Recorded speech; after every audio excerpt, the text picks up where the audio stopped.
Hi, good afternoon. Welcome to Mr. Leon Artwork. My name is Julio Leon, and today we'll be drawing Xeno Den. Right now, we're starting off with the xenomorph itself, the Xenomorph Queen. We're just taking down details. I mainly freehand things. So I just take the references that you can see on your top left corner, and I try to copy them as best as I can. Not exactly copy, sometimes I put in my own little original details. What I'm thinking right now is basically putting out down the outlines, the general outlines, to later on down the line color them and make this a little bit better pleasing in colors. So as you can see right now, I am working on the arms, so I will place up the references for the hands in a bit.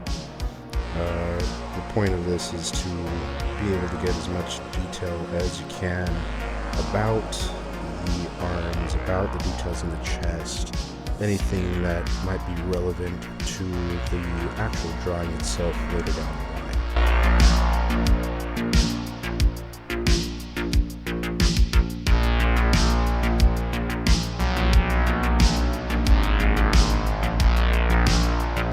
Here we place down these little tiny T-Rex arms that these xenomorphs have within the film, so we are adding these.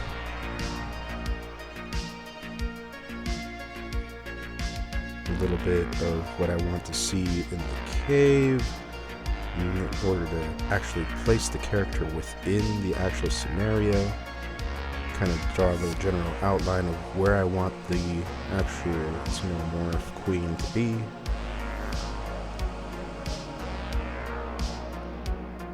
These legs kind of remind me of how I used to draw Tyrannosaurus Rex legs, so I'm kind of drawing them as close as representing those legs as possible. Here we are adding the tail. It's a bit like a skeleton, so we kind of add the knots, the niches, the joints, the ridging.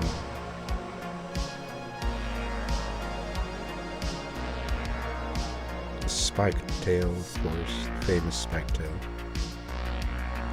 A little bit of more cave features, stalactites, stalagmites. Be familiar with what you're drawing. In order to freehand things, of course, you have to be familiar with all your shapes, cylinders, spheres, basically pyramids, any kind of like 3D shape or just regular shapes, so you know what a general shape or part of the drawing will have. So here are some ovals basically for the eggs, and you just draw the details around them. Don't be afraid to use the eraser. I mean, that's what it's for. It's to correct any errors you might think or you might want to change. Add in the details for the little spider.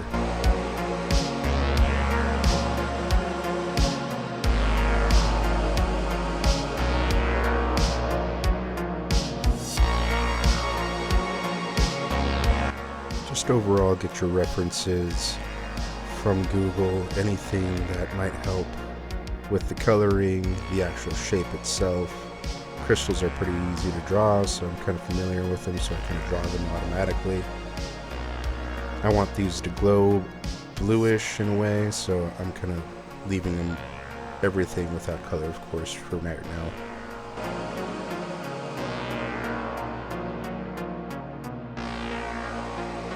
More details in the cave system. Now it's time to color. These are my Prismacolor Premiere. They were a gift. So now we're going to choose what colors we need to use. So I like to go from the lightest colors to the darkest. So I'm going to choose any color I could draw, whether it be for the crystals, the cave system, xenomorph, the eggs, and kind of choose the base colors. So the xenomorph will have like a creamish color at the very lightest color, then move on to a darker blue. So let's put these together. So So the creamish color goes as the base color. So that way it's not all just white.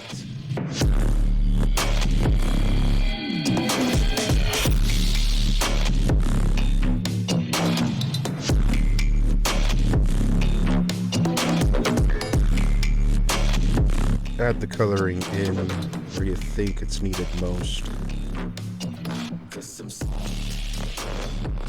Some white detail is sometimes always good to leave, especially if you're trying to reflect colors off of it or add like the shading or lighting to it, depending on what you want to do. The next step is to add the blue shading that is behind the actual black itself. So that way the colors actually pop up once the black shading is in. So let's add the blue.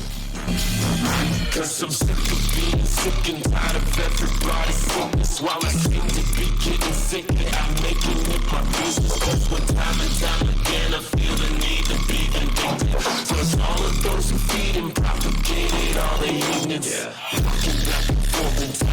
Fill in with blue anything that you think would be shaded.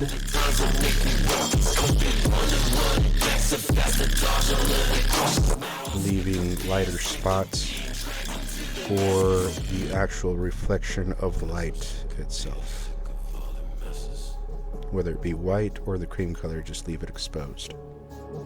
Cause I'm sick of being sick of all the messes. Now get the message. Cause I'm sick of being sick and tired of everybody's sickness. Cause I'm sick of being sick and tired of everybody's sickness. Cause I'm sick of being sick and tired of everybody's sickness. While I seem to be getting sicker, I'm making it my business. Here we're starting to add in a little bit more shading with the gray, since we're trying to transition into the black coloring. So we gotta make this guy a little bit darker because of course he's not blue. And then we started adding the black. Add the shading compared to either your references or the lighting that you know you're going to place within the actual drawing itself. In this case, my lighting will be the crystals themselves. So I just got to be aware of where my crystals are, leave those areas a little bit clearer than the others, and keep moving.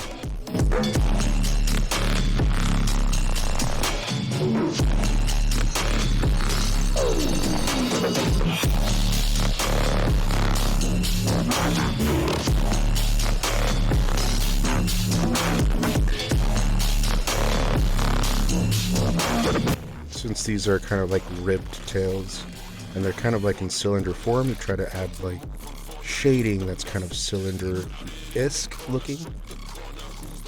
So shading on the plates should be more cylinder shaped to allow for light to actually make it look like it's actually 3D.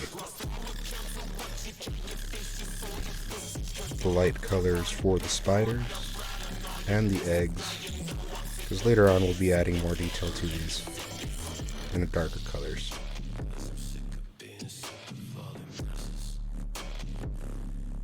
A little bit of pink for the insides, some body parts, some purples, some browns.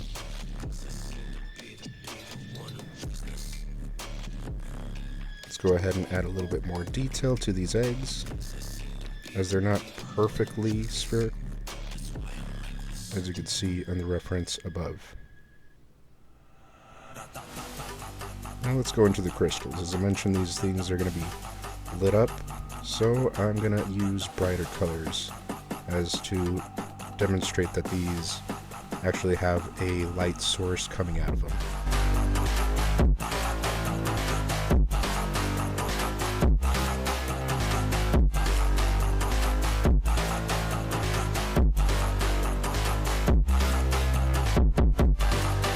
Don't be afraid to play around with colors or add details in the background that you might think are fun for the actual drawing itself.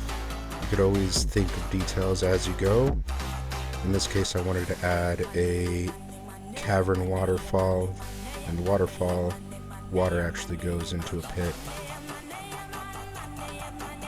So we start shading in the backgrounds, of course, since all the lighting up front, we're going to try to do the background a little bit darker than the front, but still try to make the overall background a little bit darker. So we'll start adding in the lighting around the crystals, so I know about how far out I want the lighting to go.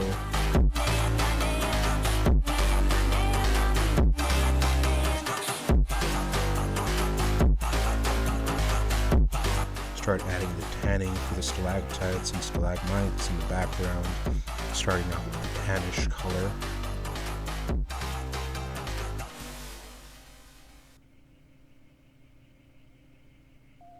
Just fill in all the empty spaces.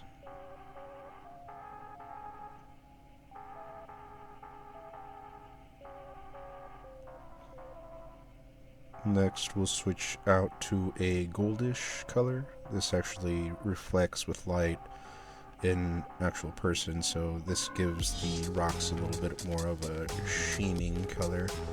As well, it's a little darker color, so it adds a little bit more of an effect to the actual artwork itself. So right now we're actually adding color to make the background a little bit more pleasing and a little bit more fit for the Xenomorph Queen. So we also add greens. As we know, stalactites and stalagmites aren't exactly always grays or blacks or even tans. Sometimes they have forms of plant life or moss on them, so we add some greens to just about everything, as a cave system tends to be a little bit more humid most of the time. Plant life is sure to grow.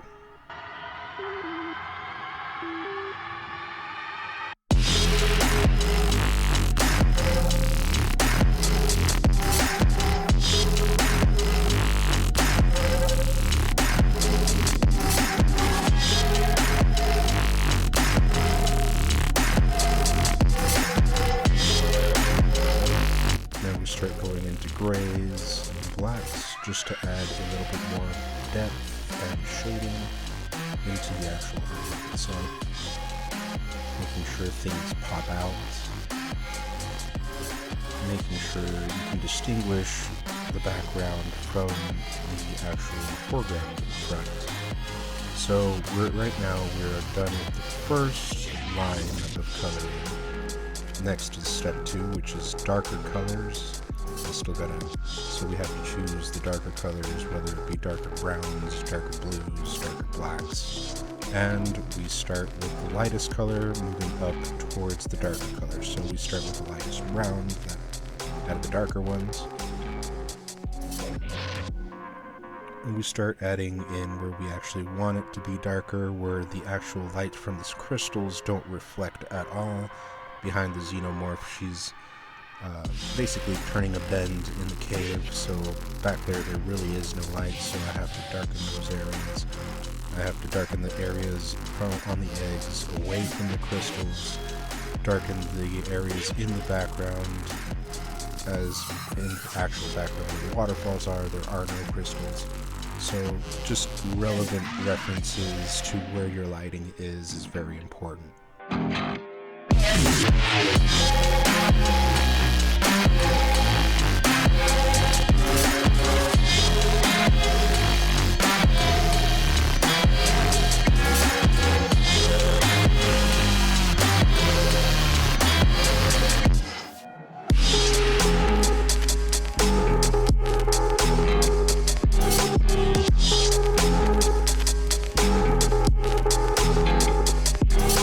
Always remember what you want to have sticking out most.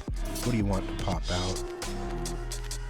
What are the details you want to see most?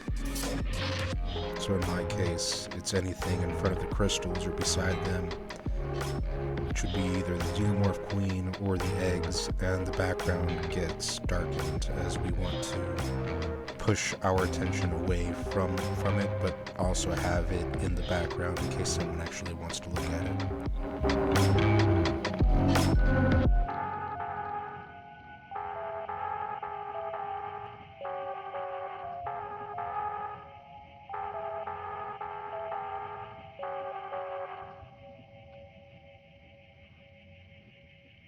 The grains are just to add a mossy, humid feel to the drawing.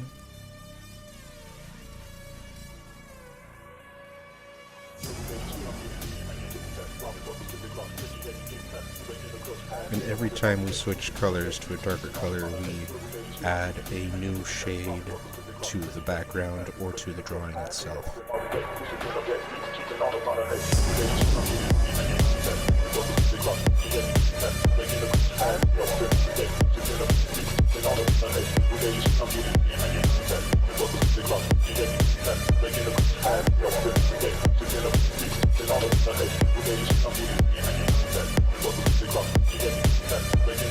Shade always gives drawings more depth. What you want to pop up front, what you want to move towards the back. It's a bit like PowerPoint.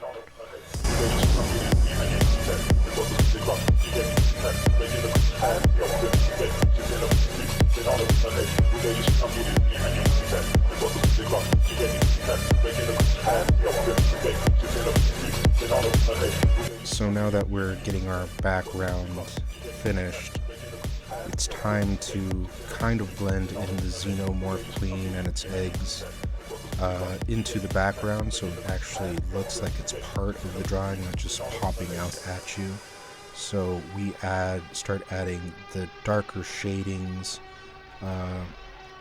to the actual Xenomorph Queen and the eggs itself, and of course its backgrounds around to kind of blend in with the color of the actual characters themselves. So here we're going to switch from background to the Xenomorph Queen to start adding the shadings, like if she's actually inside the cave and stepping into her den.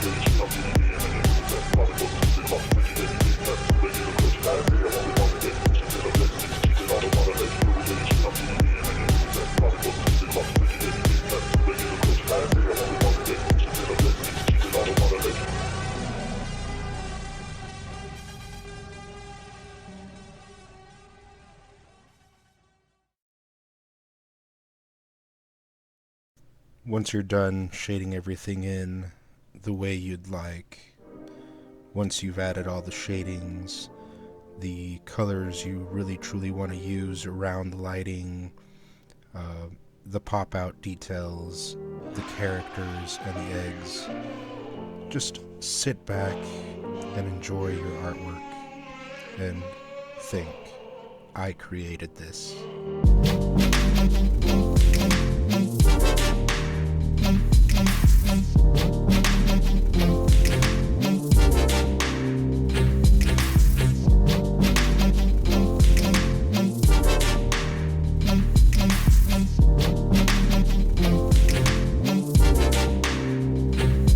Now that we're done, enjoy. Thank you, like, share, and subscribe, and enjoy the artwork. We'll see you soon.